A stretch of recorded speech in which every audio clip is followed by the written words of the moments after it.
2013 সালে বিস্ফোরক মামলা থেকে খালাস পেয়েছেন বিএনপির যুগ্ম মহাসচিব শহীদউদ্দিন চৌধুরী অ্যানিসহ 9 জন। সোমবার ঢাকার বিশেষ ট্রাইব্যুনাল 14 রায় ঘোষণা করেন। এ সময় মামলার পর্যবেক্ষণে বিচারক বলেন, অভিযোগে সুনির্দিষ্ট কোনো প্রমাণ দেখাতে পারেনি রাষ্ট্রপক্ষ, তাই তাদেরকে খালাস দেওয়া হলো।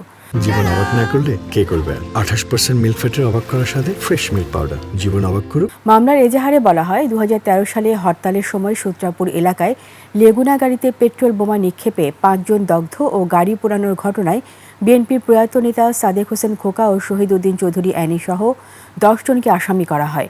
খালাস পেয়ে অ্যানি বলেন, রাজনৈতিক হয়রানিমূলক মামলার বিরুদ্ধে ব্যবস্থা নিতে সরকারের কমিশন গঠন করা উচিত ছিল।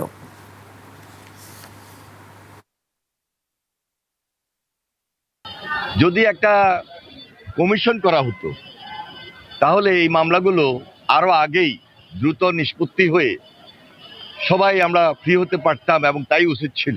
আজকে একটা মামলায় খালাস পেয়েছি, আমি কৃতজ্ঞতা প্রকাশ করছি। কোর্ট পর্যবেক্ষণে বলছে যে এই মামলায় কোনো গ্রাউন্ডস নাই, মিথ্যা মামলা, আমি খালাস দিলাম।